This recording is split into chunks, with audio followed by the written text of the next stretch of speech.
One moment he was at his desk. She was just down the hall. An ordinary day. A man and his secretary working in a steel tower in the heart of a modern city. And then darkness. They awaken in the same place, but the world they knew is gone. Skyscrapers stand hollow and cracked. Forests grow through shattered streets. Vines twist through the bones of a civilization lost to time. No people. No answers. Just the sound of wind through ruins and the heavy question, what happened here? Somehow they have time-traveled to a post-apocalyptic Earth, menacing, silent and overgrown. A world abandoned but not empty. This is The Vacant World, a haunting time-travel story of survival, mystery and the fragile thread of human connection after the fall. If you're drawn to lost futures, if stories of silence and ruin echo in your mind long after they end, then don't just watch. Subscribe now. Be part of this journey, chapter by chapter, into the beautiful, terrifying unknown.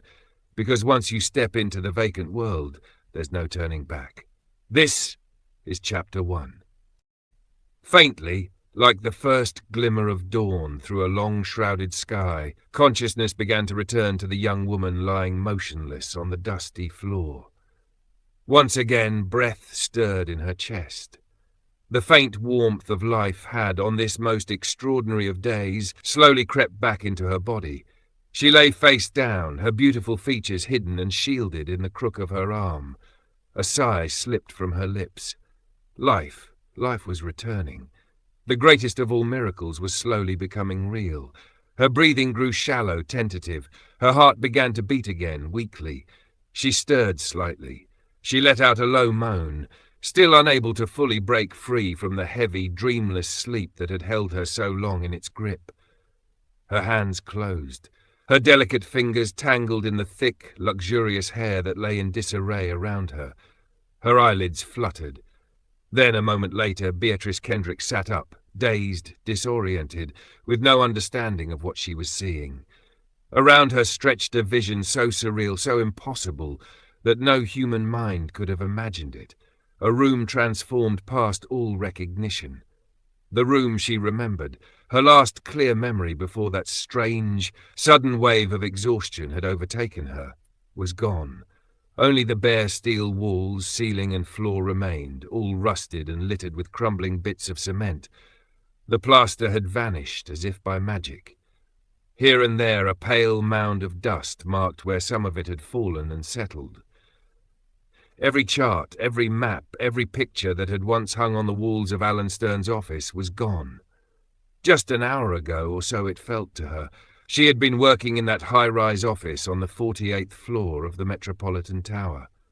Now, nothing. No furniture, no trace of the bright, orderly room she had known. The windows were intact, but thick with cobwebs filtering the daylight into a grey, murky glow. Where neat green roller shades had once hung, thick veils of webs had taken their place, crawling with flies. Still half stunned, she watched a spider snatch a buzzing fly and scuttle into a hole in the wall. From the far corner of the room came a dry, leathery chirping. A bat, upside down and asleep, had been disturbed. Beatrice rubbed her eyes. "What?" she murmured slowly. "Am I dreaming? How strange. I just hope I remember this when I wake up. Of all the dreams I've ever had, this is the weirdest, so vivid, so real. I'd swear I was awake, and yet..." A jolt of doubt hit her like a lightning strike. A flicker of fear crossed her face. Her wide eyes searched the strange, decaying room, and her heart clenched in terror, because somewhere deep inside she knew. This wasn't a dream. Something about this place, this strange awakening, told her in no uncertain terms that this was real. Real, objective, undeniable. And with a gasp of fright, she scrambled to her feet, surrounded by the debris and filth of the ruined office. "Oh!" she cried out, stumbling back as a huge scorpion, its tail arched to strike, scuttled across the floor and disappeared into a hole where the office door had once been. "Oh God, where am I? What's happened?" Horrified beyond words, pale and shaking, she clutched at her chest. Even her clothing was crumbling, decayed beyond repair. She spun around, convinced some terrible presence was lurking behind her in the shadows. She tried to scream, but only a broken gasp came out. Then she rushed toward the doorway. But as she moved, her tattered dress disintegrated completely, falling away from her in soft, helpless shreds. She froze. A new panic overtook her. She looked around desperately for something, anything to cover herself. There was nothing. Where's my chair, my desk? She stammered, staggering toward the place by the window where they used to be. Her bare feet made no sound on the thick, dry dust that covered everything. My typewriter? Is that? She stopped in disbelief, crouching down near a pile of splintered wood and dust. That can't be my typewriter. Oh God, what's happened to everything? Am I losing my mind? There, among the decayed wood and white dust, she could just barely make out some rusted pieces, a corroded type bar, a few crumbling rubber keys, though the letters on them had long since vanished. Her gleaming hair fell like a curtain around her as she leaned in to examine the strange debris. She tried to pick up one of the rubber keycaps. It turned to powder at her touch. With a cry she recoiled, horror-struck. "Dear God," she whispered, "what does this mean?" For a moment she stood frozen, her thoughts paralyzed, her body numb. She couldn't breathe. She could only stare in stunned disbelief, as if she'd just seen a corpse rise from its grave. Then she ran to the doorway. She looked out, up and down the corridor. Dust, cobwebs, rot, silence. She shouted, "Help! Somebody! Help!" Her voice echoed, but the echo came back dull and empty, deepening the awful sense of loneliness. No sounds of life. No traffic, no voices. Nothing of the bustling city she remembered, where streets had teemed with people. Only silence. A heavy, choking silence that seemed part of the air itself. A silence that settled on her like a burial shroud. Shaking, barely able to think, she stumbled back into the office. Her foot struck something hard in the dust. She bent down, picked it up. "My glass inkwell," she whispered. "So only things like this remain?" No dream, then. This was real. A disaster of unimaginable scale, something beyond human comprehension, had struck. The world was desolate, empty. "My mother," she cried. "Oh, Mother, are you dead? Dead? For how long?" No tears came, just a shivering horror that gripped her body.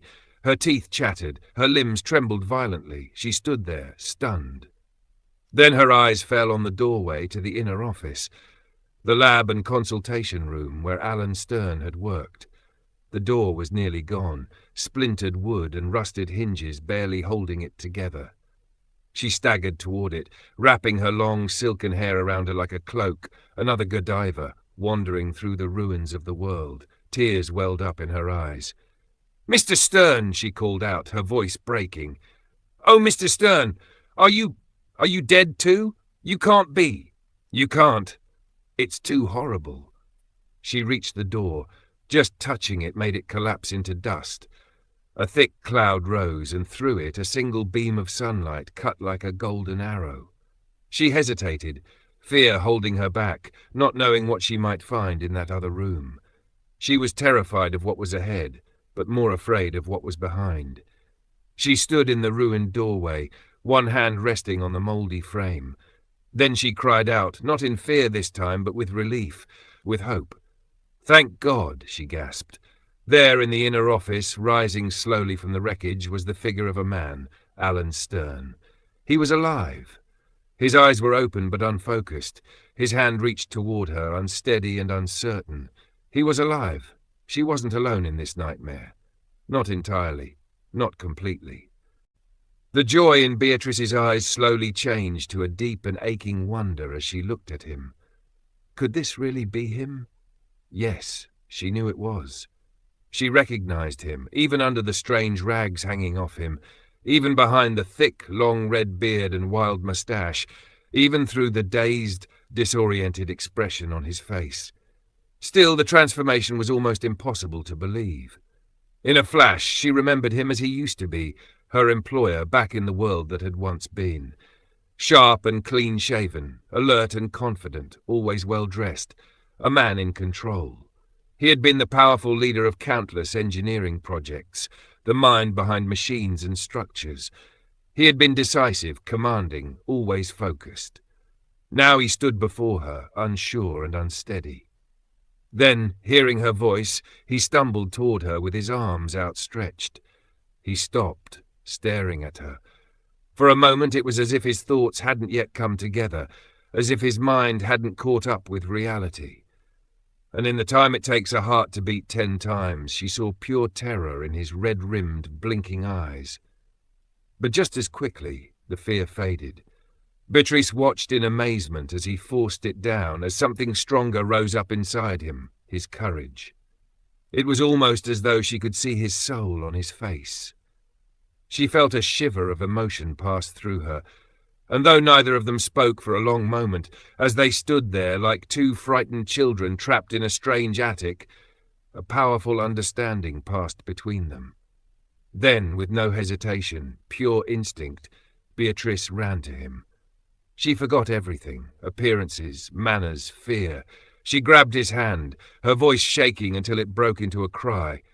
"What is this? What's happened? Tell me!" She clung to him, desperate. "Tell me the truth. Please, save me. Is this real?" Stern stared at her, confused. Then he gave a strange, dry, humourless smile. He looked around, eyes moving slowly. His lips moved, but no sound came out. He tried again. There, he said at last, his voice hoarse and rough, as if all the dust of years had gotten into his throat. "There now. Don't be afraid." He took a shaky breath. "Something's happened here, something big. While we've been asleep. I don't know what yet, but I'll figure it out. There's nothing to panic about. Not yet." "But look," she said, pointing toward the window, toward the destruction outside. "I see," he answered. "But it doesn't matter. You're alive. I'm alive. That makes 2 of us at least. Maybe there are more. We'll find out. Whatever it is, we'll get through it." He turned away from her and began picking his way through the wreckage on the floor, his ruined clothing hanging off him in shreds and ribbons. If you've ever seen an old scarecrow whipping in the wind, you might have an idea of what he looked like. No tramp, no beggar you've ever seen could have looked more absurd. His hair hung in dusty, tangled clumps down past his shoulders. His wild beard reached to his waist. Even his eyebrows had become thick and overgrown, like shaggy brush over his eyes. If not for the fact that he wasn't grey or hunched over, and that he still clearly had the strength and energy of a man in his prime, you might have thought he was some version of Rip Van Winkle, woken from a century-long sleep on this strange, lonely stage. But Stern had no time for thinking about himself or how he looked. With one quick sweep of his arm, he cleared away the thick web of cobwebs, spiders, and dead flies that covered the window. He looked outside. "Good God!" he gasped, stumbling back a step. Beatrice ran to him. "What is it?" she asked, out of breath. "I don't know yet, but whatever it is, it's enormous. It's not just local. It's everywhere. It's... No, maybe you shouldn't look. Not yet." "I have to see," she said. "I need to know. Let me look." She stepped beside him and stared out through the glass, out into the clear light of day, out across the endless ruins of the city. For a few seconds there was only silence. They could hear the faint buzz of a fly struggling in a web near the top of the window. Their own breathing was fast and loud. "All destroyed," Beatrice whispered. "But then, destroyed?" Stern echoed, forcing himself to stay calm. "Yes, it looks that way. Let's not pretend. We need to face the worst. I don't see any sign of hope out there." "The worst? You mean—" "I mean exactly what we're seeing. You understand it as well as I do." They both fell quiet again, staring out the window. They're overwhelmed. Stern instinctively pulled the girl closer with his arm. "And the last thing I remember," she said softly, "was right after you finished dictating those Taunton Bridge specs. I felt so sleepy. Just for a minute I thought I'd rest my eyes. Just a minute. And then this." "This," he repeated. She nodded. "Same for me," he said. "What the hell happened to us? To everyone? Everything? This is the ultimate mystery. Good thing I still seem sane, still whole, still..."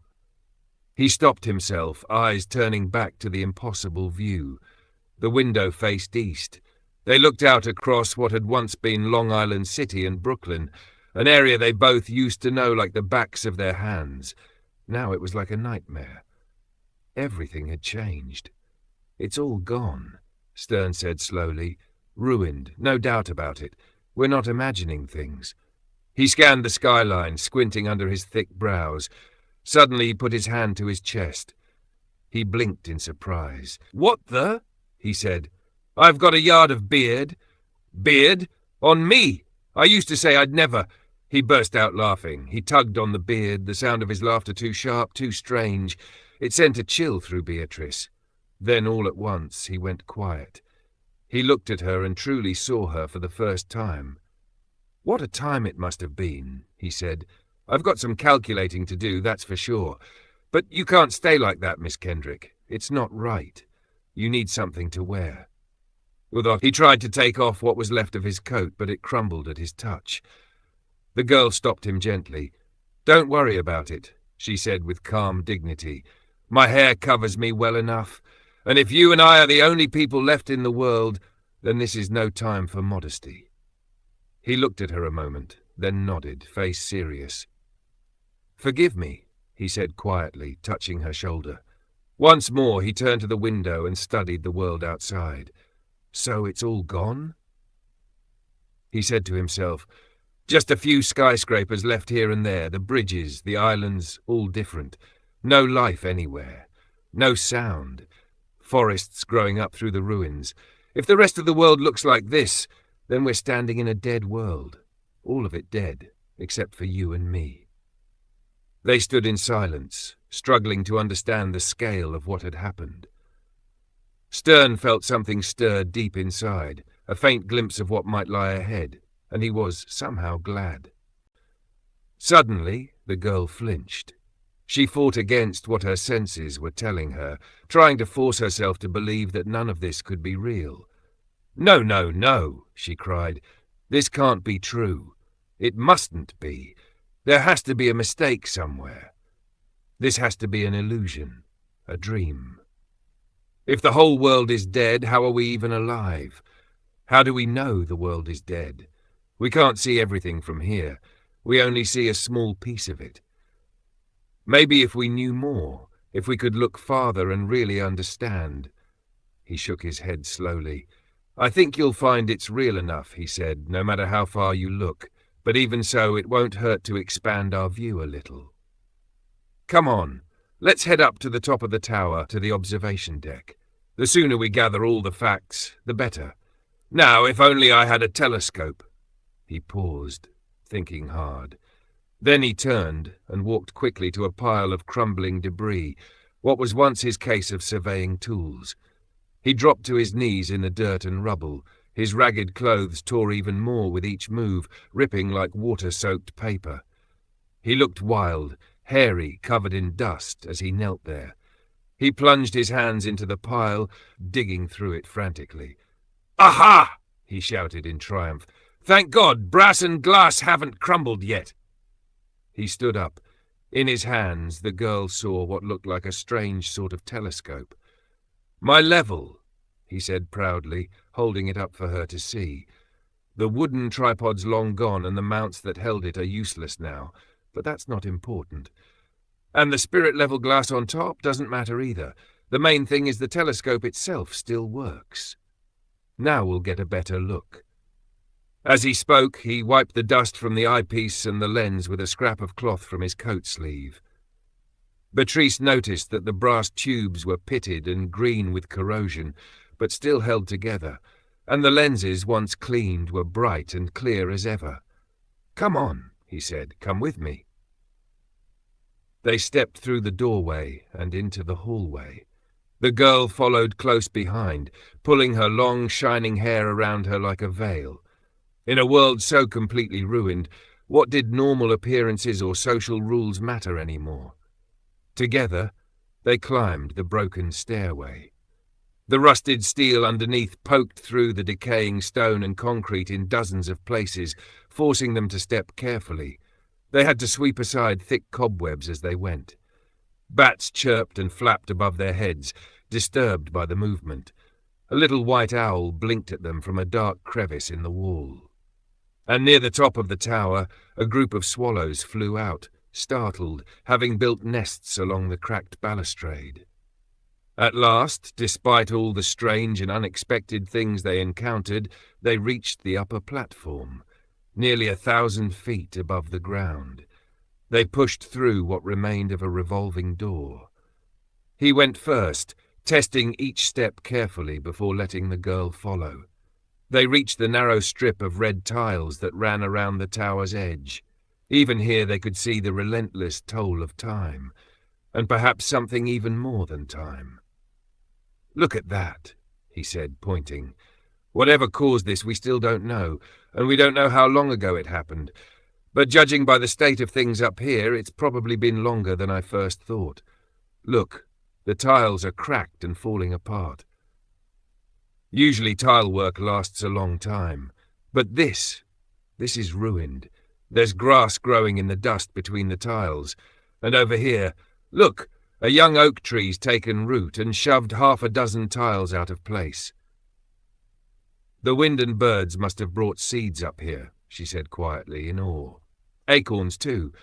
Think how long it must take for an oak to grow like that. Years and years." "But tell me something," her brow furrowed. "How have we survived all this time? I don't understand. Not only have we not starved to death, but we haven't frozen either. Not in any of those brutal winters. How is that possible?" "Let's just call it suspended animation," he said, glancing around again, still amazed. "We'll figure out the details later, if we ever do. You've heard about toads being found alive, sealed in rocks for centuries? Or fish, completely frozen, that thaw out and swim again? Well, but we're human beings. I know, but maybe certain unknown natural forces didn't treat us any differently than they would a lizard or a fish. Don't stress yourself trying to figure it all out just yet. Honestly, we've got enough to deal with right now. Let's not worry about the how or why. All we really know is that a very long time has passed, and somehow we're still alive. The rest? That can wait." "How long do you think it's been?" she asked, anxious. "No way to say yet, but it must have been something huge, probably far longer than either of us can imagine. Look at how everything is worn away up here, just from weather." He pointed at the heavy stone railing. "See how badly it's fallen apart?" A large section had collapsed inward. The rubble was piled high along the southern side of the platform. The bronze support bars, 2 at each corner, were rusted to hollow, pitted shells. 3 had broken completely, leaning sideways as the stone blocks they once supported were shoved out of place by vines and plants that had been growing there for years. "Watch out!" Stern warned. "Don't lean on any of that." He pulled her back as she started walking toward the edge, curious. "Don't go near it. It might all collapse for all we know. Stay here, close to the wall." He examined the wall closely for a moment. "The outer stone is pretty much gone," he said, "but the steel structure underneath still looks solid. Eventually, I might be able to figure out how long it's been. But for now, we'll just call it Year X and leave it at that." "Year X," she whispered. Good God, am I that old?" He didn't answer. He just pulled her close protectively. Around them, the warm summer wind blew steadily toward the sea, out across the shining surface of the bay, the only thing that still looked untouched by the disaster. The breeze lifted her thick hair. It brushed against his bare shoulder, soft and warm, and he felt a rush of heat in his blood. The fog of their waking had completely lifted now. Stern didn't even feel tired or weak anymore. In fact, he felt more alive than ever. The girl's presence made his heart pound, but he bit his lip and held himself back. He only pulled her slightly closer to him. Beatrice didn't resist. She needed his protection now, more than any woman had ever needed a man's strength. And strangely, in that moment, she didn't feel unhappy at all. Even though only minutes had passed since they'd awakened, all memory of their old relationship, employer and secretary, was already fading. The formal, polite engineer she'd worked for was gone. Now, under the dirt and rags, he was just a man, young, strong, and alive in a ruined world. Everything else had been swept away by the catastrophe. She had changed, too. Was this bold, clear-eyed woman really the same quiet, soft-spoken typist he remembered? The one who spent her days filing papers and taking dictation? Stern couldn't make sense of the transformation. He hardly dared to think about it at all. To distract himself, to escape the emotions rising inside him, he lifted the telescope and began adjusting it. With his back against the wall, he scanned the ruined world far below, and then he gasped. "It's true, Beatrice. Everything's gone. Everything. Not a single sign of life. As far as I can see, it's all just destruction. We're alone in the world, just you and me, and everything belongs to us now." "Everything ours?" she asked. "Everything. Even the future of the entire human race." Suddenly she trembled beside him. He looked down. Something gentle and powerful came over him. She was crying. Quiet tears welled up in her eyes. Beatrice put her hands over her face and bowed her head. Stern watched her, overwhelmed with feeling. Then, saying nothing, knowing that in the face of this massive end-of-the-world moment, no ordinary words could mean anything, he wrapped his arms around her. And there, high above the ruins of humanity, in the clean air far above the shattered earth, he held her close and spoke the first words of comfort he had ever truly meant in all his life. Chapter 4: The City of Silence. Gradually, Beatrice calmed herself. Even though grief and fear still weighed heavily on her, she understood now wasn't the time for weakness. Not when there were so many urgent things that needed doing if they hoped to survive at all in this world of death. "Come," Stern said, gently encouraging her. "I want you to see everything, understand everything. From now on, there can't be any secrets between us. You have to know it all, share it all with me." He took her hand and led her carefully along the cracked and uncertain platform. Side by side, they slowly and cautiously explored the three sides of the tower top that weren't blocked by debris. From that incredible height, they looked out over the vast graveyard that had once been a bustling civilization. They used the telescope from time to help them see farther, but just as Stern had said, there wasn't a single sign of life anywhere. No rising smoke, no distant movement, no sound at all. Below them, the city lay dead between its rivers. No sails glinted on the water. No tugboats chugged past with columns of steam. No passenger liners were docked or moving out to sea. The entire shoreline, Jersey, the Palisades, the Bronx, and Long Island, was buried beneath thick forests of pine and oak, with just a few rusted steel frameworks poking through the greenery like the skeletons of ancient beasts. Even the islands in the harbour were covered in thick vegetation. On Ellis Island, the old immigration station had completely vanished. Castle William was gone too. With a gasp, Beatrice pointed to another loss. The Statue of Liberty no longer held her torch high. Only a strange, blackened mass poked up through the treetops, France's famous gift to America, now destroyed. Along the old waterfront, everything was in ruins. The docks and piers were just rotting piles of wood, slowly sinking into the mud. Now and then, the remains of an old ship, its rusted hull leaning to one side, or a broken mast, jutted out of the debris. Even these wrecks were being swallowed by nature.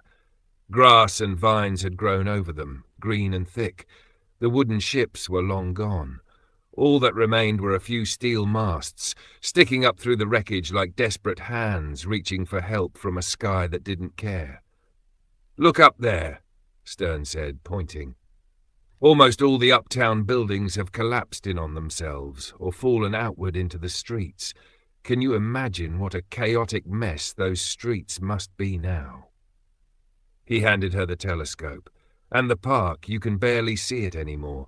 Trees have completely taken over. You can't tell where it starts or ends. Nature's finally had her revenge on mankind." "It's like the earth reclaiming itself," said Beatrice.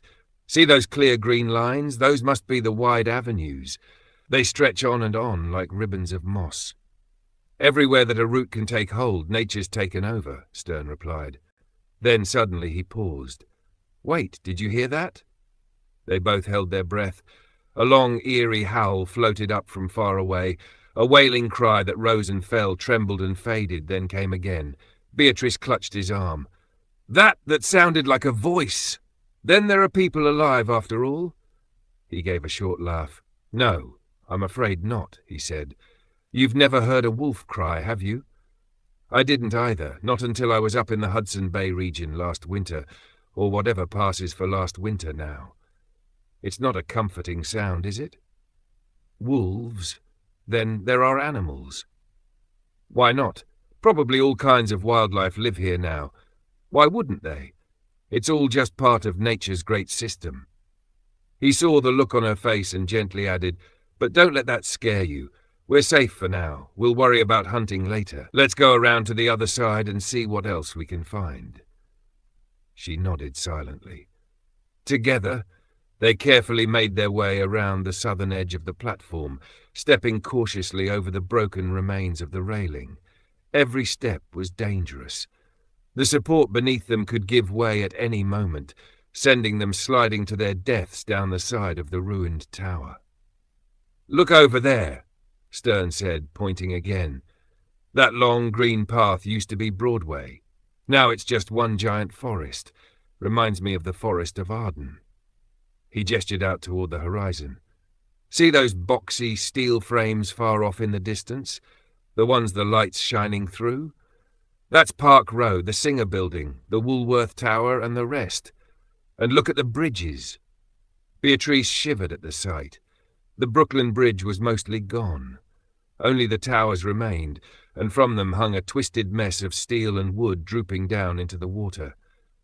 The newer bridges had held up better, but even from this distance, Stern could see without a telescope that the Williamsburg Bridge had sagged in the middle, and the span of the Blackwell's Island Bridge was broken and ruined. How horrible, thought Stern, how awful this wreckage and decay. And yet, even in destruction, how incredible are the things mankind built.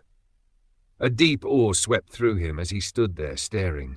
He felt a powerful urge to fix it all, to restore the city, to make it live again, to get the great machinery of the world running once more.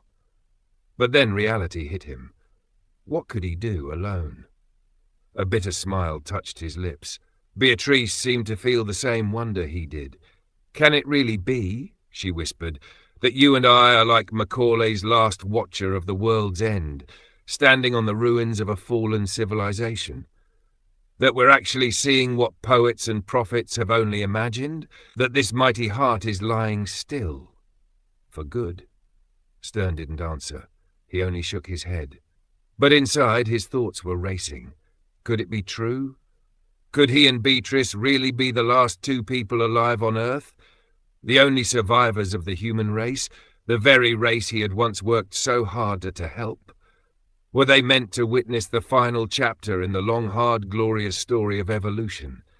He shuddered slightly and looked around. He couldn't think about it too much. Not yet.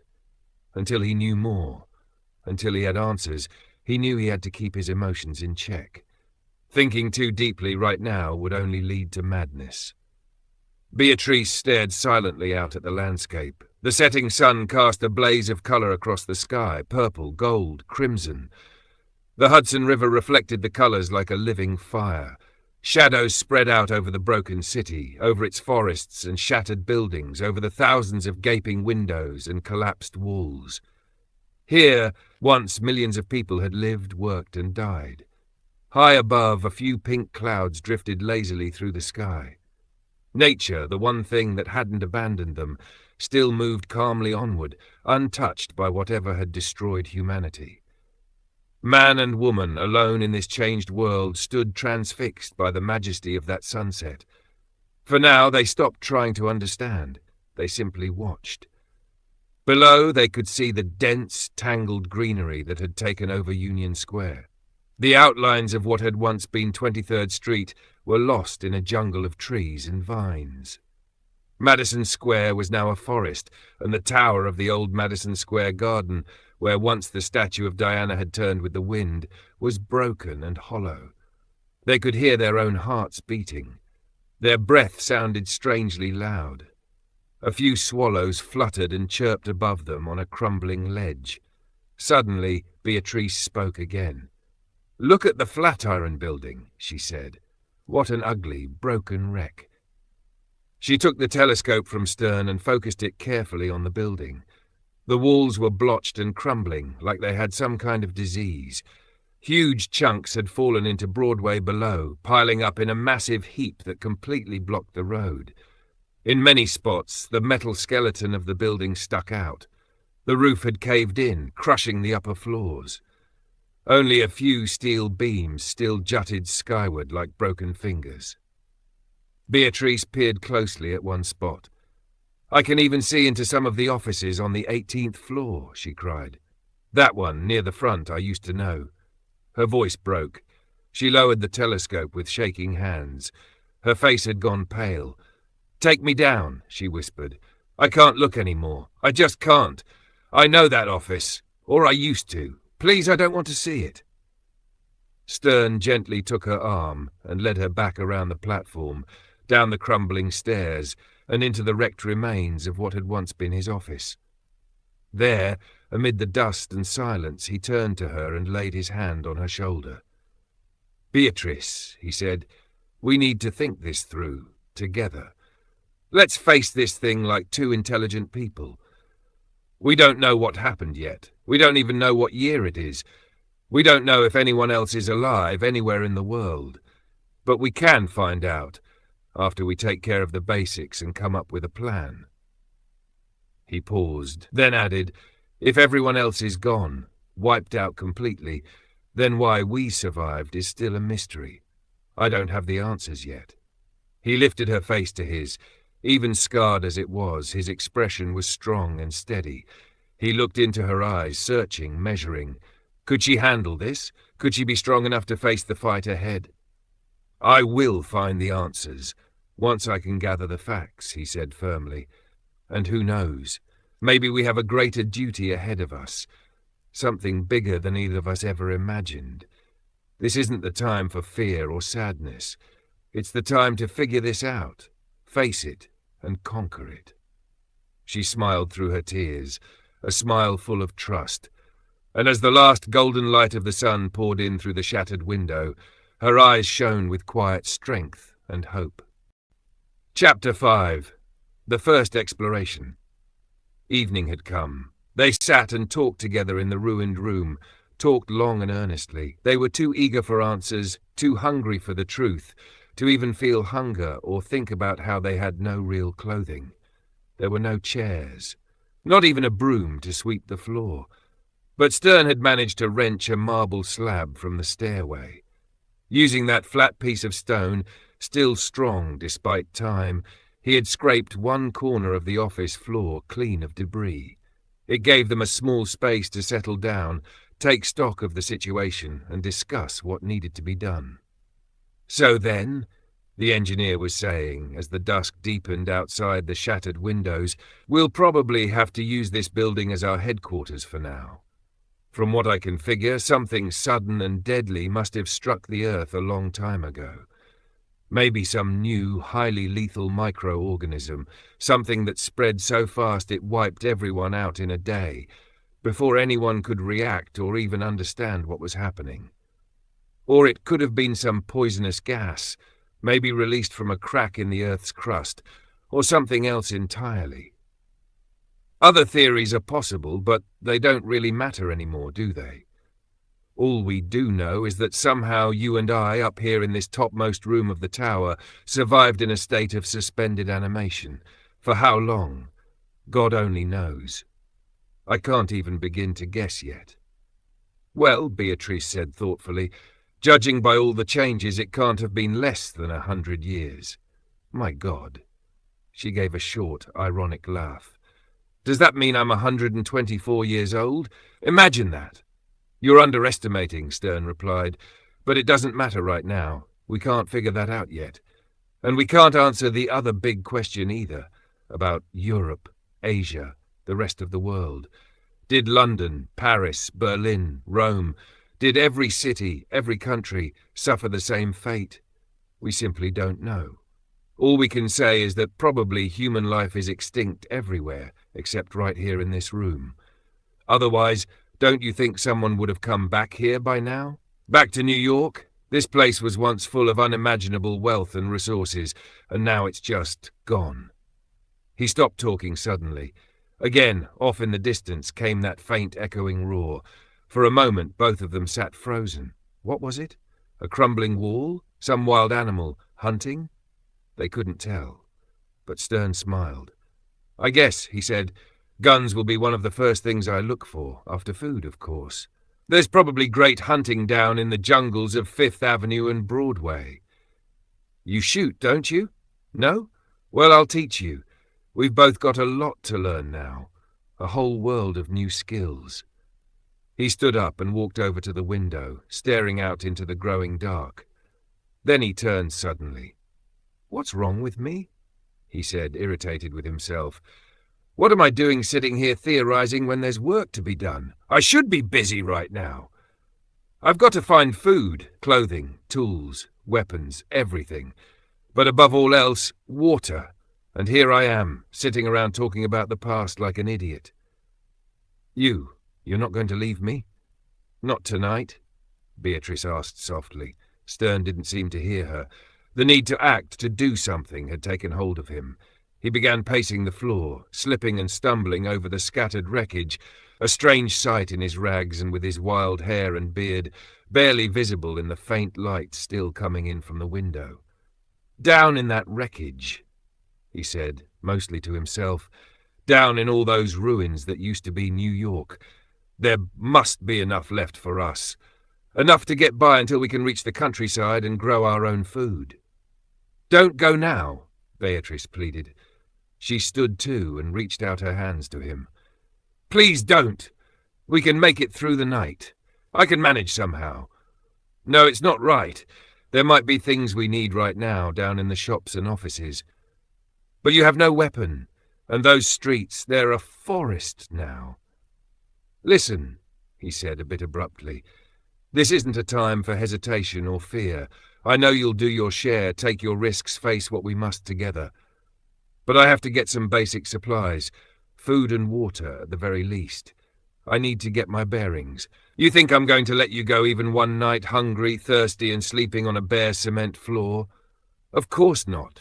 You've got to let me go for an hour or two, that's all. A whole hour? Probably 2, but I promise I'll be back before then. But, she said, her voice trembling slightly, what if you run into a wolf or a bear? I'm not that reckless, he said. I'm not going outside yet. I'm only planning to explore this building. It used to be a city unto itself, offices, stores, everything. It won't take me long to scavenge a few basics for you. Now that the initial shock is wearing off, we can't keep going like this. I mean, look at us, barely dressed at all. She gazed at him in the dusk. Then, quietly, she held out her hand. I'm going with you, she said simply. You'd better stay. It's safer here. No, I'm going. But if there's danger, I don't care. I want to go. He stepped to her and took her hand. He held it silently. For a moment, they stood like that. Then Stern roused himself and said, First of all, we need light. Light? How can you possibly make a light? There probably isn't a single match left in the entire world. I know, but there are other ways. I bet my chemical bottles are still intact. Glass doesn't decay easily. They should be somewhere in that pile over by the window. He knelt by the mound of debris, leaving her watching curiously. For a while, he dug silently through the punky wood and rusted metal that had once been his chemical cabinet. Suddenly he cried out, Here's one and another! We're in luck! I think I might be able to recover nearly all of them. Bottle after bottle he retrieved, thick ground glass vials. Some were broken, probably from the fall, but many had survived. Among them were the 2 most important. In the fading light and by feel, Stern made out the engraved letters P and S on the glass. "Phosphorus and sulfur," he said. "What more could I ask for? And here's alcohol, hermetically sealed. Not bad at all." While Beatrice watched in amazement, Stern paused to think. Then he got to work. He found a piece of steel from the ruined cabinet, about 18 inches long. It was weak in places, but still usable. He tore some rags from his coat and balled them up, roughly the size of his fist. Then he wrapped the steel strip around the rag to form a handle. He worked the stopper out of the alcohol bottle and soaked the rags. Then, on a clean patch of floor, he poured out some phosphorus and sulfur. "This is way easier than rubbing 2 sticks together," he said cheerfully. "I've tried that. It only works in books, if you ask me. But this method, simple." He struck the phosphorus with a bit of wood from the ruined door. It flared. He added a few lumps of sulfur. The blue flame sputtered, releasing acrid fumes. Then he touched the soaked rag ball to the flame. Instantly, a clear puff of fire shot up. It didn't give much light, but it was enough to pierce the darkness. The flickering blaze lit up Stern's face, long-bearded, dusty, intense, as he focused on his little experiment. Beatrice felt a new emotion stir inside her. Confidence. Something about the engineer's cleverness, his determination, filled her with hope. Even if the entire world had fallen to ruin, he would find a way forward. He would be her refuge, her strength. But Stern had no time for feelings. This was survival. He rose, holding the torch in one hand, the alcohol bottle in the other. "Come on," he said, lifting the light to guide her. "You still want to come?" She nodded. Her eyes shone in the eerie light. And so, side by side, Stern leading the way through the broken hallway, they stepped out into the unknown. Neither of them had ever truly understood what it meant to descend 48 stories until now. They had memories of being that high up, sure, but those memories involved smooth, fast elevators that had whisked them down as if the enormous height was barely worth thinking about. But this night was different. The stairs were broken, the hallways were full of debris, and the darkness pressed in around them, so thick that even the torch barely kept it at bay. That's when they really understood what 48 floors meant. Every few minutes, the torch would start to burn low, and Stern had to add more alcohol to keep the flame alive. He had to hold the bottle high above the fire to avoid an explosion. Long before they reached the ground floor, Beatrice was already exhausted. She began to lag behind, afraid in a way she couldn't explain. Each dark doorway they passed felt heavy with memories, echoes of the people who had once lived there, ghosts of lives long gone, and death reigning supreme in their place. Every corner, every shadowed nook seemed to breathe out the tragic mystery of what had happened. The great and sudden end of the human race still lingered in the air, like a mother gently wiping milk from her child's mouth, quiet and complete. Stern didn't say much as they walked. He focused on guiding Beatrice, warning her about obstacles or places to be careful. But inside he felt the deep sorrow and wonder of the place. He wasn't a poet, far from it. He was a practical man. But even he realized that if he had the gift of poetry, this place held the makings of a great epic, an epic of death, more powerful than anything Homer had dreamed or Virgil had ever written. Now and then, as they moved through the halls and down the stairs, they came across odd little piles of dust, scattered in strange, random shapes. At first, Stern was puzzled. Then he crouched and stirred one with his hand. What he saw made him quickly recoil with a quiet gasp. "What is it?" Beatrice asked, startled. "Tell me!" But Stern, realizing exactly what he had just found, a human tooth, gold-filled, buried in the dust, quickly straightened up. He forced a smile. "It's nothing. Nothing at all," he said. "Come on, we don't have time to waste. If we want to get what we need before the alcohol runs out, we've got to get moving." And so deeper and farther into the wreckage they went. Their bare feet made no sound. Like ragged ghosts, they moved through ruined hallways and shattered rooms that seemed endless, like something out of Coleridge's poem. caverns measureless to man. Everything around them was bleak and desolate. Finally, after what felt like an eternity of hard climbing and creeping through rubble, they reached the remains of the old, once famous arcade that had connected Madison Avenue to the square. "Oh, how horrible!" Beatrice gasped, shrinking back as they stepped down into the destruction. Once, this arcade had been full of light, life, beauty, and wealth. It had been a showcase of civilization, packed into one shining corridor. Now, all that was gone. The torch was weak, its flickering glow no stronger than a will-o'-the-wisp. Still, it revealed glimpses of the scene around them, a fallen pillar here, a massive slab of ceiling that had collapsed over there, and yawning holes where walls had completely disintegrated. They had to climb and wade through all of it. Through the wreckage, through dust piles that Stern quietly avoided explaining, they pressed on, slowly and carefully. "What we need is more light," Stern said at last. "We need to build a fire." Before long, he had ripped enough wood from doors and windows to make a decent pile in the middle of the floor. He set it alight. A dull, flickering glow began to spread. It painted the broken walls with moving shadows, shadows of the man and woman, stretched out like grotesque puppets. Strangely, many of the large plate-glass windows along the arcade were still intact. They reflected the firelight in eerie, distorted ways as the two of them walked deeper into the passage. "Look," Stern said, pointing. "Look at all these destroyed shops. Probably most of this stuff is worthless, but maybe there's something we can use. See that post office down on the left? Just imagine millions of dollars in gold and silver coins still locked up in safes like that. All over the city, too, in banks and vaults. Millions, billions, jewels, diamonds, wealth beyond imagination. And yet right now I'd trade it all for some clean water, bread, meat, coffee, salt, couple of beds, a gun or two, and some basic tools. Clothes, too," Beatrice said. "A yard of plain cotton cloth is worth $10 million right now."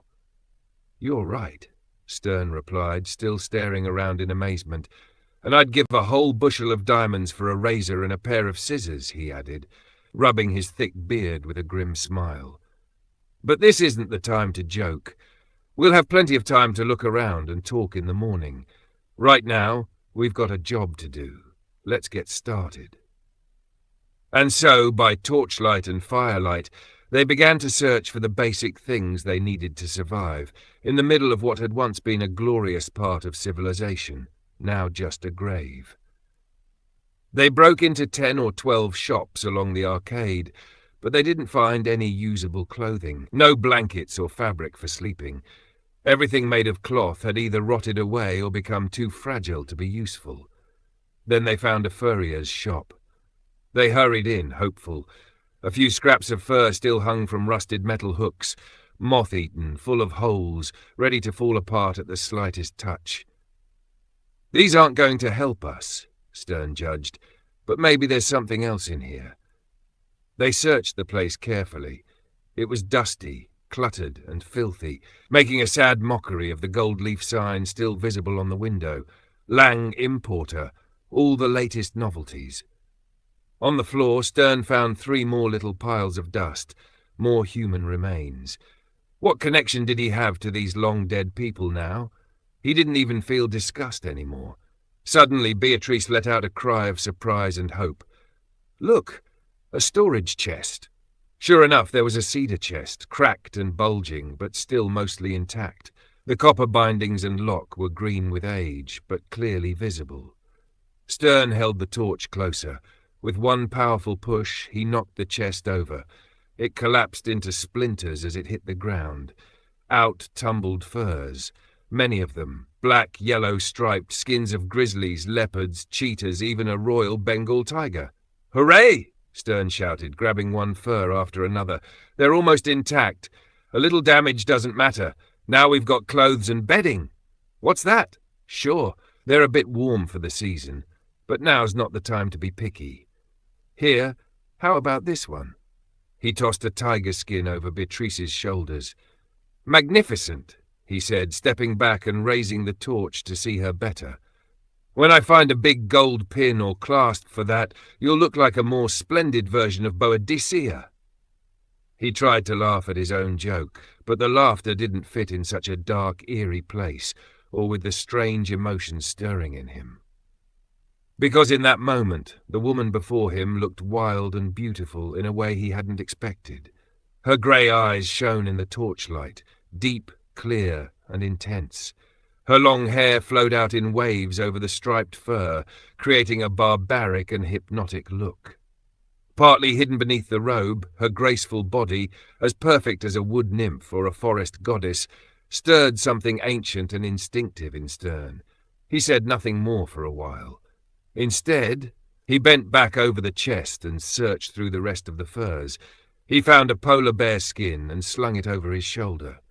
"Come on," he said, trying to steady his voice. "Let's go. Our light won't last much longer. We've got to find food and drink before the alcohol runs out. Practical stuff first, no matter what. Let's go." Luck was with them.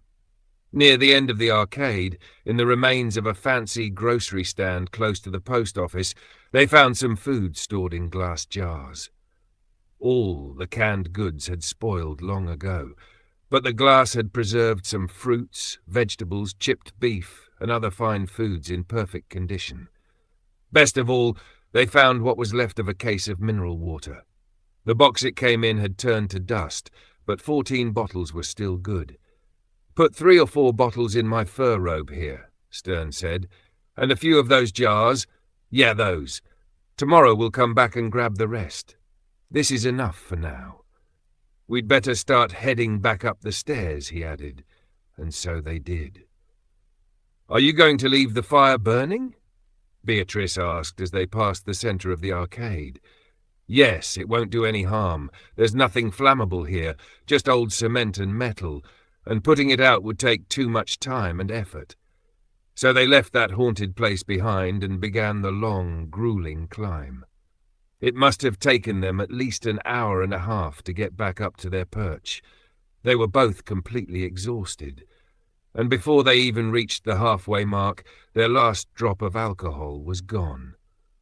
The final few hundred feet were climbed slowly, by feel alone, guided only by faint moonlight through cobweb-covered windows or broken walls.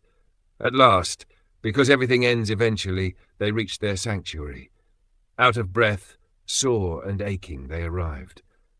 And soon after that, dressed in their wild furs, they had dinner. Alan Stern, consulting engineer, and Beatrice Kendrick, former stenographer, now the king and queen, so they feared of the entire world, sat beside a tiny fire of rotted wood scraps on the cracked floor. They ate with their fingers and drank from the bottles, no apologies needed. Their conversation was strange, wondering aloud, imagining, making plans. Sometimes they spoke directly. Other times a single word was enough to stir a powerful emotion between them. An hour passed. Night deepened. The fire died down, with little fuel left to feed it. The moon sank low, its pale light fading. It crept gently across the ruined floor, casting cold shadows. Eventually, Stern lay down in the outer office. Beatrice lay in the other. They wrapped themselves in their furs and tried to sleep. Despite having just awakened from an ancient age-long slumber, a strange heaviness hung over them. And yet, long after Beatrice had drifted off into dreams, Stern lay awake thinking strange thoughts, longing, hoping, wondering, there in the darkness. Before dawn, the engineer was already awake and moving. Now that daylight was returning and countless urgent problems pressed in on every side, he pushed aside his softer emotions, his dreams and longings, and, like the trained scientist he was, focused entirely on the pressing challenges in front of him. "She'll be safe here alone for a while," he thought, glancing in at the girl, lying peacefully, wrapped in the folds of the tiger skin, as calm as a sleeping child. "I'll have to be gone at least 2 or 3 hours. Hopefully she'll stay asleep until I get back. But if she wakes up, what then?" He paused to think. Then, walking over to the blackened remains of the fire from the night before, he picked out a piece of charred wood. With it, he scrawled a message in big rough letters on a relatively smooth section of the wall. "Back soon. All okay, don't worry." Then, without another word, he turned and began the long, difficult climb back down to the ground level. Now, in the pale dawn light, the destroyed world appeared even more horrifying than it had the night before. Its ruin was more vivid, more sharply visible. Despite his strength and nerve, he couldn't help but shudder at the countless signs of sudden, merciless death all around him. Everywhere were those heaps of dust, sometimes with a tooth, a ring, or a bit of jewelry showing. Everywhere, all the way down the stairs, in every room and office he peeked into, and throughout the decayed chaos of the arcade. But now wasn't the time for mourning or reflection. Life demanded his attention. Work, survival, duty. There was no room for grief over a lost world, or even wonder or pity at the mystery of its destruction. As he moved through the wreckage, navigating over and around the chaos, he thought things over. First of all, water, he decided. We can't count on bottled stuff forever. Sure, there's the Hudson River, but it's probably salty, or at least brackish. I need to find a source of fresh, clean water nearby. That's priority one. As for food, between canned goods and any animals I can hunt, we'll manage for a while. But we must get good water, and soon. Still, thinking of Beatrice more than himself, he knew better than to head out into this strange, wild new world without a weapon. He started searching, hoping to find something useful. I need an axe, first of all, he told himself. That's man's primary tool in any wilderness. But where can I find one? He thought it over for a moment. Wait, maybe the basements, he said aloud. Maybe I can find an engine room or a storage area or something like that. A place like this must have had tools. He took off the bearskin cloak and got ready to explore below ground. It took him more than 30 minutes of exhausting effort and navigating complex paths before he reached the area he was looking for. The old staircase leading down was nowhere to be found, but by climbing down an elevator shaft, wedging his toes and fingers into cracks in the concrete and metal framework, he eventually reached a dark, arched sub-basement. It was filled with cobwebs, damp air, and a foul, musty smell. There was a bit of light coming in from a broken grating in the sidewalk above, and from a gaping hole at one end of the cellar, beneath which lay a large, shattered stone. Stern figured the stone had fallen from the tower and landed here, and that thought made him realize how dangerous everything still was. At any moment, day or night, something else could crash down. Constant vigilance, he whispered to himself. Then he shook off that fear and focused on the task at hand. In the dim light from above, he looked around the mouldy-smelling cellar. It was actually in better shape than the arcade above. The first room held nothing useful, but when he passed through a low, arched doorway, he stumbled into what must have been one of the smaller auxiliary engine rooms. Inside were 4 rust-covered dynamos, a small pump, and a crumbling marble switchboard. Some of the wiring still looked halfway intact.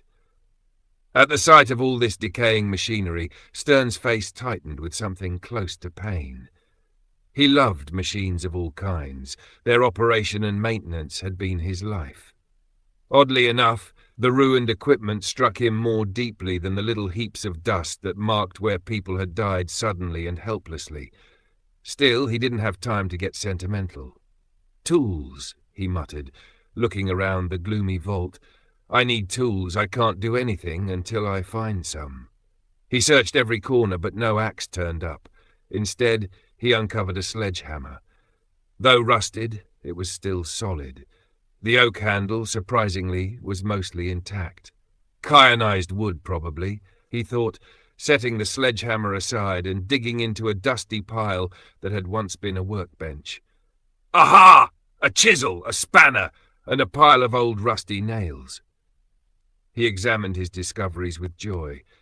These are worth more to me, he said with excitement, than all the gold between here and what's left of San Francisco.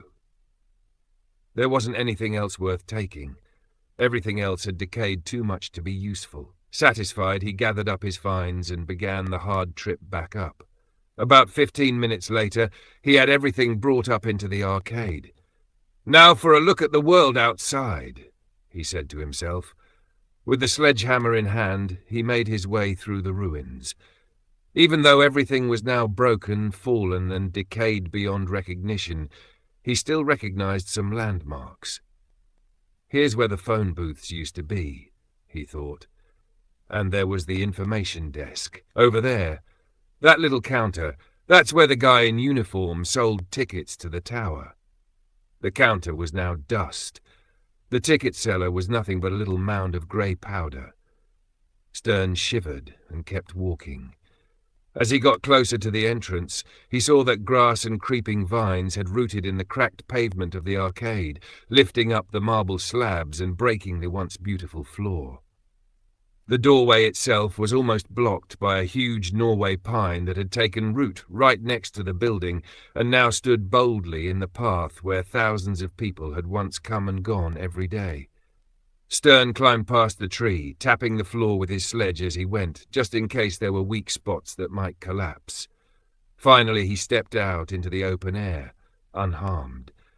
But then he froze, staring in shock. "The sidewalk," he said aloud. "The street? The square? Where are they?" Even though he'd already seen some of the destruction from the tower above, nothing had prepared him for this. He had expected at least some sign of human life, some part of the city still visible. But there was nothing. No sign at all to show he was standing in the heart of what had once been a great metropolis. Through the dense underbrush that grew right up to the worn walls of the tower, he could barely glimpse a few scattered fragments of buildings, what was left of 23rd Street on the south side. But the street itself was completely gone. No pavement, no sidewalk, no curbs. Even the wreck of the Flatiron building, which should have been unmistakable, was completely hidden by the thick forest. A deep layer of soil had built up over everything. Massive oaks and pines were growing confidently, just as if they were in the middle of the main wilderness, crowding each other for space. Even near the building, where ivy and ferns had taken root in the cracks of the stonework, the ground was soft with thick beds of fallen pine needles. Birch, maple, poplar, and all the trees of the American forest grew here in a dense, wild mixture. Judging by the fresh new leaves just beginning to open, Stern guessed it was mid-May. Through the swaying branches, morning sunlight flickered and danced on the forest floor, casting moving patterns across the moss and dried pine needles. Even on the massive stone blocks, scattered here and there and clearly fallen from the tower, thick moss had grown. Some of the stones had been split by frost or by the roots of plants. How long has it been? Dear God! How long? Stern whispered, a creeping fear entering his heart. The overwhelming return of nature's dominance hit him harder than anything else he'd seen so far. He looked around, trying to orient himself in this strange world. It's like some cosmic joker picked up the shattered pieces of a ruined city and tossed them into the middle of the Adirondacks, he said slowly. It's horrible, nightmarish, impossible. He stood there in a daze like someone in a dream. With his wild hair, flaming red beard, torn clothes, he had left the bearskin behind, and muscular arm gripping the sledgehammer, he looked more like a barbarian from ancient Britain, discovering the ruins of a long-abandoned Roman camp. A squirrel chattered up in the branches of an oak, snapping him out of his daze. A few bits of bark and acorn shell spiraled down, just like in the old days. Farther off, a robin's song drifted through the woods on the scented breeze. A wren, surprisingly fearless, chirped nearby. It hopped from twig to twig not 10 feet from him, completely unafraid. Stern realized the bird was seeing a human being for the very first time in its life. It didn't know fear. Watching it hop among the branches, his heavy brows drew together. He took a long, deep breath. Slowly he raised his head, Through the canopy above, he could just see patches of the sky, a soft, deep turquoise. "It's still the same old world, after all," he whispered. "Still the same, despite everything. Thank God." And suddenly, though he couldn't explain exactly why, his hard, weary eyes filled with tears. They ran quietly down his thick, bearded cheeks, and he didn't even try to wipe them away. Stern's moment of weakness, what he saw as weakness, only lasted about a minute. Then, realizing even more urgently how important it was to get to work and explore, he grabbed the sledgehammer again and pushed forward into the thick forest that had grown up around what had once been Madison Square. A rabbit darted away from him. A snake hissed and slithered under a jungle of ferns. A dull brown and yellow butterfly settled onto a branch in a patch of sunlight, slowly opening and closing its wings. "That's a Danaus plexippus for sure," Stern muttered. "But there are some weird changes in it. Definitely a few evolutionary variations. Must have been a huge amount of time since we fell asleep, probably way more than I even want to guess. That's something I've got to figure out before long." Still, for now, he pushed the thought aside. There were more urgent things to focus on. Pushing apart the thick plants, he cracked and rustled his way deeper into the woods. He had only gone a few hundred yards when he suddenly cried out in delighted surprise. "Water! Water!" he shouted. "What? A spring this close? A pool right here? Amazing luck, absolutely perfect." He stopped and stared, filled with pure joy. There, not far from the huge tower, so close that its massive shadow still fell across the spot, Stern had stumbled upon one of the most beautiful little streams he'd ever seen. It looked like something from a fairy tale or a dream. It was a rough circular dip in the forest floor, lined with ferns and ringed with purple flowers. At the bottom of the dip, a spring bubbled up, hidden beneath leaves and shaded with green. It was cool and clear, like something out of paradise. The water trickled down through a narrow channel, probably carved over time by erosion, and then widened into a little pool about 15 feet across. From there, the water spilled over the edge and flowed away between sweet flag plants and reeds, making soft, gurgling sounds as it went.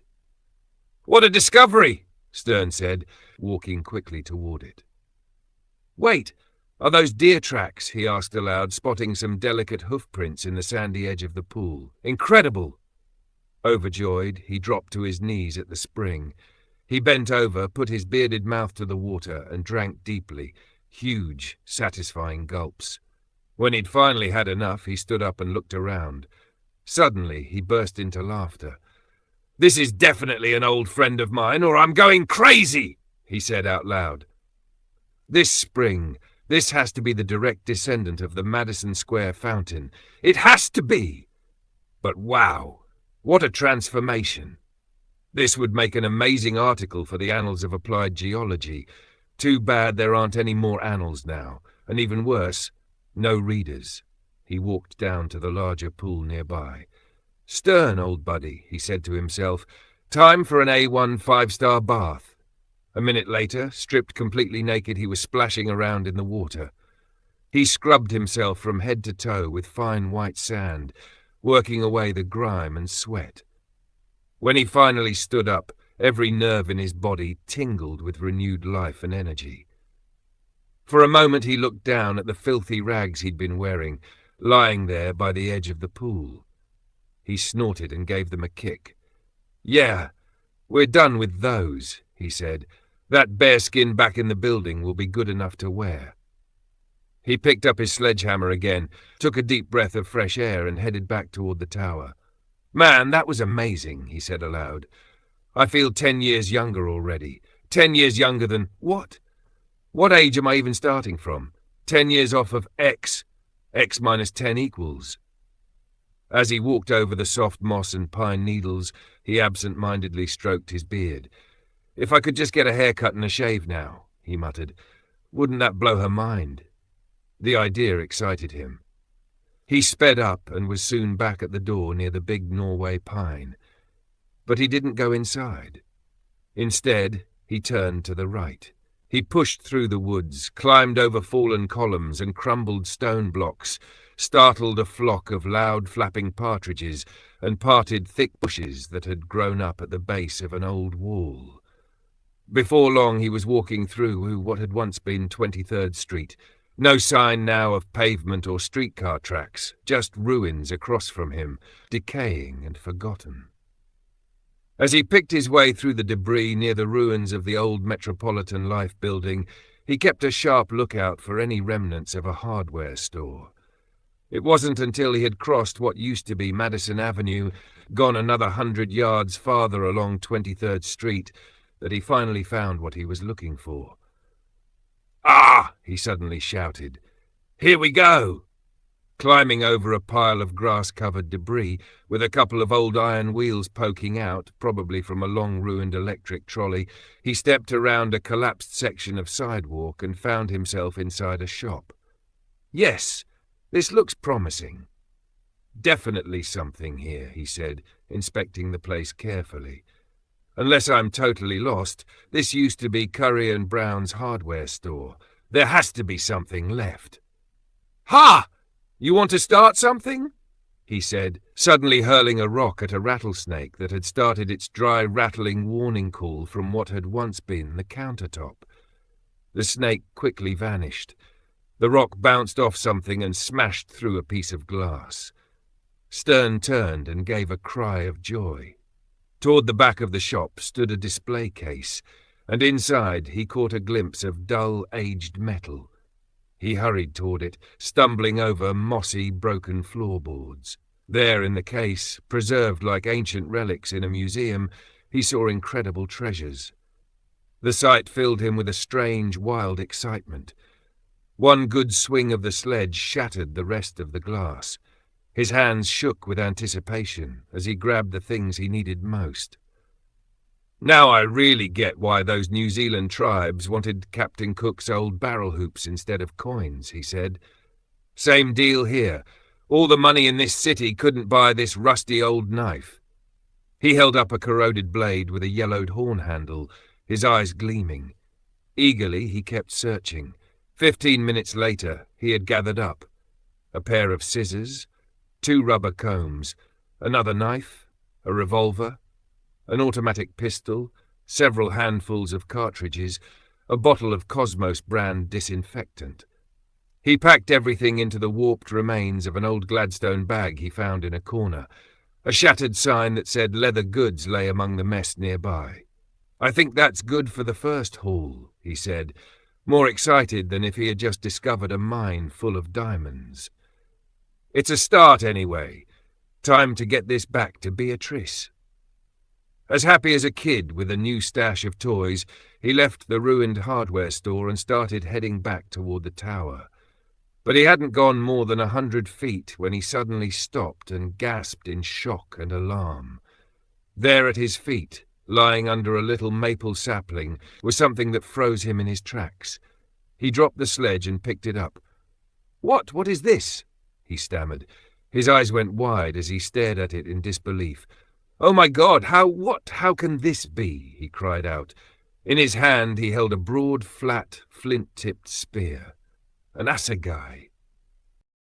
Stern stared at the strange object in his hand, more alarmed than if someone had handed him a package labelled "Direct from Mars."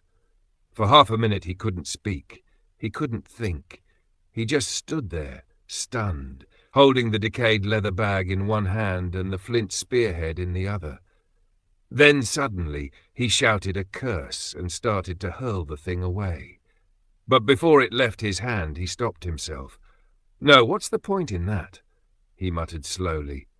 "If this thing is what it looks like, if it isn't just some odd-shaped rock chipped by weather, then it means... God, what doesn't it mean?" He shivered and looked around, uneasy. All his assumptions, all his careful plans had suddenly seemed to fall apart. Everything he thought he understood now felt uncertain and fragile. New, unknown threats seemed to open up before his mind's eye if this flint tool was real. He studied it closely in his palm. It was solid enough, an almost perfect example of ancient craftsmanship. The marks were clear, showing where wood had been used to chip away the layers of flint. It was small, not more than 3.5 inches long and 1.25 inches wide at its broadest point. The base, where it had been carved out to attach bindings, was obvious. A tiny object, yet skillfully made. At any other time or place, Stern would have thought it a great find. But now, still, he told himself out loud, trying to reason through the fear, it's only a piece of stone. What can it prove? But another part of his mind whispered, so was the footprint that Robinson Crusoe found on the beach. Don't kid yourself. He stood there in deep thought for a moment or two. Then suddenly, bah! What does it matter? Let it come, whatever it is. If I hadn't stumbled across this thing, I wouldn't even know. So what? And he dropped the flint point into the leather bag with the other items. He picked up his sledge again and resumed his journey, now more cautious than before. All I can do, he thought, is keep moving forward like this never happened. If danger shows up, it shows up. That's life. I've handled it so far, haven't I? We'll see. Whatever fate has in store, I'll play my hand and see who wins. He made his way back to the spring. Carefully, he washed out the Cosmos bottle and filled it with clean water for Beatrice. Then he headed back to the Metropolitan, put on the bearskin coat, fastened it with a wire nail, and began the long climb back up. He stashed the sledgehammer on the second floor, in an old office beside the stairwell. Not that impressed with this hammer after all, he muttered. What I really need is an axe. Maybe I'll have another go at that hardware store this afternoon and find one. If it doesn't have a handle, I can use green wood to make one. With a good axe and these 2 revolvers, until I find some rifles, we'll be safe enough. Spearhead or no spearhead. He looked around at the ever-present decay and rot. The office he stood in had once been large and fancy, but now it was just sad and broken down. In the dust near a window, something caught the light. Stern found it was a fragment of a mirror, beveled glass, likely fallen when the frame rotted away. He brushed it off and looked at his reflection. A cry of surprise escaped him. "Do I really look like that?" he shouted. "Well, not for long." He propped the mirror on the steel beam of the window and took out the scissors. 10 minutes later, his face looked somewhat human again. Sure, his hair was still uneven, especially in the back. His eyebrows were lopsided. The point of his trimmed beard was far from stylish, but the wild, savage look had softened. He looked more like himself again, though the white bearskin on his shoulders now made the civilized face seem even more out of place. Still, Stern was pleased. He smiled. What's she going to think? What will she say? He wondered as he picked up the bag and started the long, grueling climb. He was drenched in sweat, breathing hard. He hadn't taken many breaks on the way up, but at last he reached the offices at the top of the tower. Before going in, he called out, "Beatrice!" "Hey, Beatrice, are you awake? Decent?" "All right, come in," she answered cheerfully, meeting him at the doorway. She held out her hand to greet him, and her smile made his heart pound. He laughed at her amazement, her innocent joy at his cleaned-up appearance, but all the while he couldn't stop drinking in her beauty with his eyes. Freshly awake, renewed after a solid night's sleep, she looked radiant. The morning sunlight revealed new shades of colour in her hair, where it spread out silky and wide on the tiger skin she'd wrapped around herself. She'd fastened the skin at her throat and waist using bits of metal salvaged from a filing cabinet. Stern promised himself that he'd soon find her all the gold pins and chains she needed from the Fifth Avenue shops, at least until they could craft some real clothes. As she gave him her hand, the tiger skin slipped back, revealing her arm, round, warm, and cream white. At the sight of her, with her tangled crown of hair and those clear, piercing grey eyes, Stern felt his breath quicken. He turned away abruptly, not wanting her to see his thoughts in his eyes.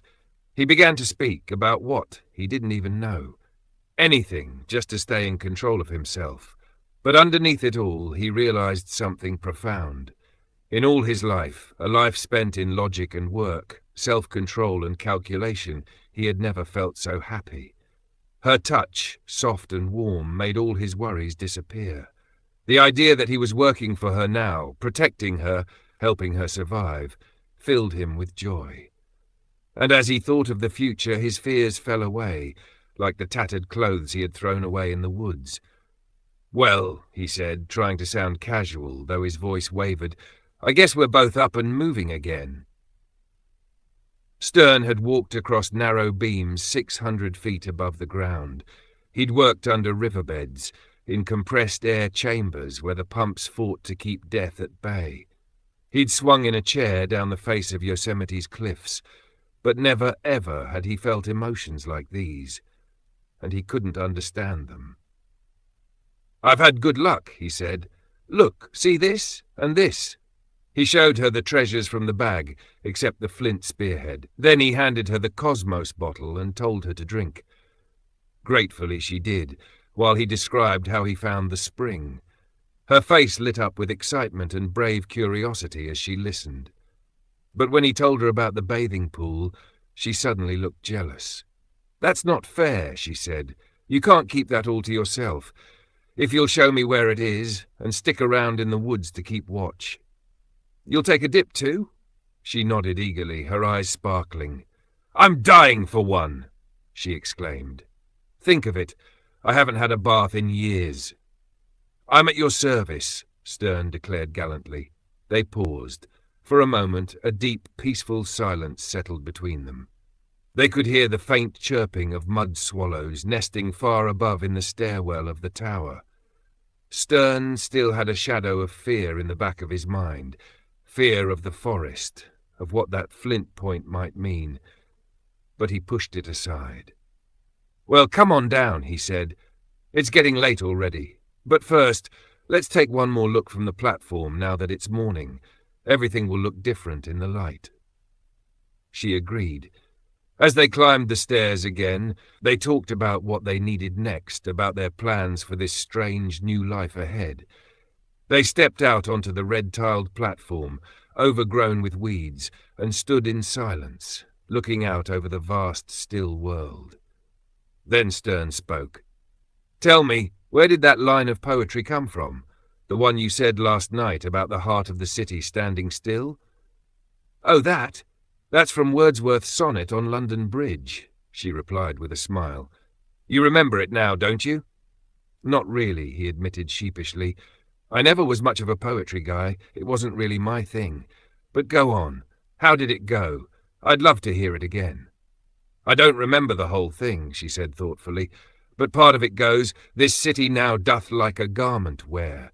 The beauty of the morning. Silent, bare ships, towers, domes, theatres and temples lie open unto the fields and to the sky, all bright and glittering in the smokeless air." She paused, thinking. The sunlight lit her face as she stood there, gazing out at the dead city. Then, instinctively, she raised both bare arms to the sky. Dressed only in the tiger skin, she looked like some ancient priestess worshipping the sun from a sacred tower. Stern stared at her, in awe. Was this really the same girl who had once worked for him, back in the old days when life was dry and filled with routine, with paperwork and dictation? He had to shake himself free from the spell. "The rest of the poem?" he asked. "What's next?" "Oh, right, I was lost in thought." She laughed softly. "It goes something like this. Never did sun more beautifully steep in his first for splendour valley, rock or hill. Near saw I, never felt a calm so deep. The river glideth at his own sweet will. Dear God, the very houses seem asleep, and all that mighty heart is lying still." She finished the poem in a soft voice. They stood there in silence, staring out at the strange, haunting fulfillment of the poet's vision. From the woods, they could faintly hear the sound of running water. The birds below were singing. Overhead, a swallow cut across the golden sky, winging toward its hidden nest. Far out on the river, tiny white shapes turned and dipped, a flock of gulls, graceful and free. Their wings flashed in the sunlight, then folded as they settled on the wide, still waters. Stern sighed. He gently slipped his arm around Beatrice's waist over the tiger skin. "All right," he said, his voice grounded again. "Time for your bath, then breakfast for both of us. After that, we get to work. Come on."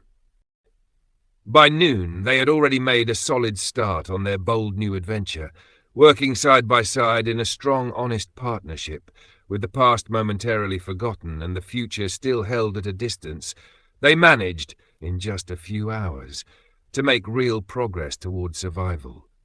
Even that short span of time was enough to show that unless some strange and unlucky event happened, they had more than a fair chance of making it through alive. They quickly realized that living in the apartment on the 48th floor of the tower just wasn't practical. It would have meant spending most of their time and energy climbing up and down. So they decided to move. They picked a suite of offices on the 5th floor instead. It looked out directly over the green, peaceful beauty of Madison Forest. Within an hour or so, they cleared out the bats and spiders, swept away the dust and garbage, and turned the place into something quite livable. "Well, that's a solid start," said the engineer, standing back and eyeing the result of their work critically. "I think we can turn this into a pretty comfortable place for a while. It's not too high to be convenient, and it's high enough to be safe, should keep any wandering bears or wolves, or other things, from sneaking in at night." He laughed a little, but the memory of that flint spearhead still made him uneasy. "In a day or two I'll build some kind of outer door or barricade, but first I really need that axe and a few other things. Think you can spare me for a while?" "I'd rather come with you," she said wistfully from her spot on the windowsill where she was resting. "Not this time, please," he said, gently but firmly.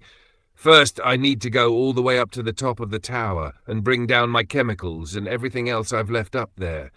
Then I'm heading out to look for dishes, a lamp, oil, and a bunch of other supplies. Save your strength for now. Stay here, keep house, and be a good girl, okay?" "All right," she said, giving a small, slightly sad smile. "But really, I do feel strong enough to go. Maybe this afternoon, just not now. See you later." He started for the door, but paused and turned back. "Actually," he said, "if we can figure out how to make a holster, I'll take one of those revolvers with me. With the best of this leather here." He nodded at the old Gladstone bag. "We could probably come up with something usable." They designed the holster together. He cut out the shape with his knife while she sliced leather thongs to tie it all together. Soon it was finished, including a strap to go around his waist. It was rough and homemade, but perfectly functional. "We'll make another one for you when I get back this afternoon," he said, picking up the automatic pistol and a handful of cartridges. He loaded the magazine. The shells were green with corrosion, and rust had stained what had once been a shiny weapon. He walked over to the window, aimed, and pulled the trigger. A sharp, satisfying bang rang out. A few leaves dropped from an oak tree in the forest outside, fluttering down in the warm sunlight. "Looks like it still works," he laughed, sliding the weapon into the new holster. "You see, the powder and primer in those sealed cartridges are practically indestructible. Here, let me load yours too." He handed her the second pistol, now loaded. "If you want something to do, try shooting at that dead tree branch out there, okay? Don't worry about wasting bullets. There must be millions of them in this old city, millions, and they're all ours." He laughed again and handed her the revolver, then headed off. Before he had climbed 100 feet up the tower stairs, he heard slow, uneven gunfire, pop, pop, pop, and smiled with satisfaction. Beatrice was already practicing her aim. She might need that skill. We both might, sooner than we think, he thought, frowning as he climbed. That thought, the idea of danger, still haunted him. The memory of that sharpened flint spearhead stayed with him, so much so that he made up another excuse that afternoon to avoid taking Beatrice with him on his supply run into the forest. The excuse made sense. He gave her plenty of work to do at home, sewing real clothes and sandals for both of them. Now that she had scissors, the job wasn't too hard. He brought her big armloads of furs from one of the shops in the arcade and left her working contentedly. That afternoon, he roamed through the area from 6th Avenue to 3rd, and from 27th Street down to Union Square, with a revolver in his left hand and a knife in his right. For cutting through bushes, vines, or anything that got in the way, he moved slowly, carefully, always watching. He kept an eye out for big animals. Though he found moose tracks at Broadway and 19th, the most dangerous thing he encountered was a lynx, which hissed at him from a tree overhanging the crumbling remains of the Farragut Monument. One shot sent it fleeing with a scream, disappearing into the trees. Blood marked its trail. "Guess I haven't forgotten how to shoot, even after all these years," he said to himself as he examined the tracks.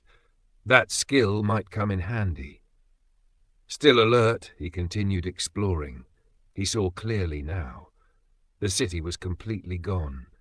Nothing left but piles of ruins, he thought. Long lines of wreckage crossed by forest paths and overgrown with every kind of plant. All the wooden buildings are gone. The brick and stone ones are barely standing. Only the steel structures remain, and even those are in awful shape. The only buildings still intact are a few made of concrete. "Ha! Ha!" he laughed bitterly. If the builders of the 20th century could see this, they wouldn't have bragged so much about their engineering skills. Still, despite everything, he felt a flicker of pride when he passed the Osterhout building on 17th Street. It had held up better than most. "My work," he muttered with a grim smile, then moved on. At 18th Street he climbed into the subway. The stairs were choked with plants and rubble, some of it fallen from above. The tunnel itself was filled with debris. It was slimy and damp, with a horrible smell, and dark pools of water collecting in the old tracks. The rails were missing in places, or just rusted remnants of what they'd once been. A wide-eyed toad stared boldly at him from a tangled mess of wreckage that had once been a train, stuck there forever by the final signal of death. Through broken holes in the ceiling, the sun had shone down for centuries. Grasses had taken root and thrived wherever the light reached. There were no human remains here, unlike the shelter of the arcade. Long ago, every trace of people had vanished. Stern felt a chill. This place depressed him more than any he'd seen yet. "And they said this would last forever," he whispered, shaken. They all boasted, the businessmen, the churches, the country itself, boasted of how great it all was, and now... He climbed out, shaken, and focused on gathering supplies from the ruined shops. For the first time since the disaster, with the shock and wonder wearing off, he started to feel the weight of loneliness. No life here, nobody to talk to, except her, he said aloud. The sound of his own voice felt eerie in the empty, overgrown street. Everything's gone. My God, what if I didn't have her? How long could I last on my own without losing my mind? The idea scared him.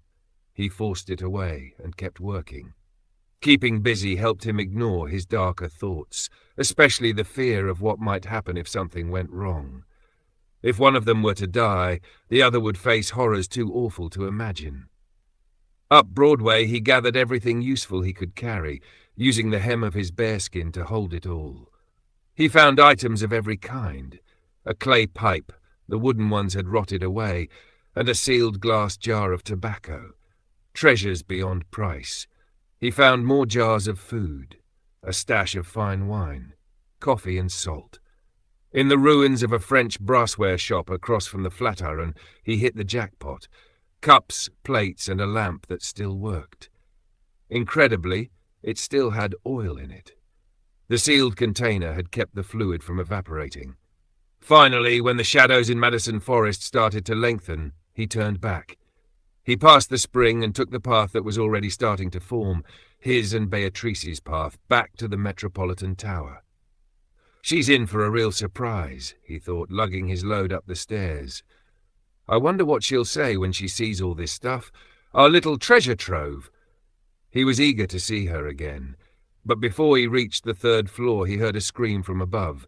Then suddenly a burst of revolver shots echoed through the air. He froze, heart pounding. "Beatrice! Beatrice!" he called, his voice muffled and deadened in the hollow, broken stairwell. Another shot. "Answer me!" he shouted, panicking now. What's happening?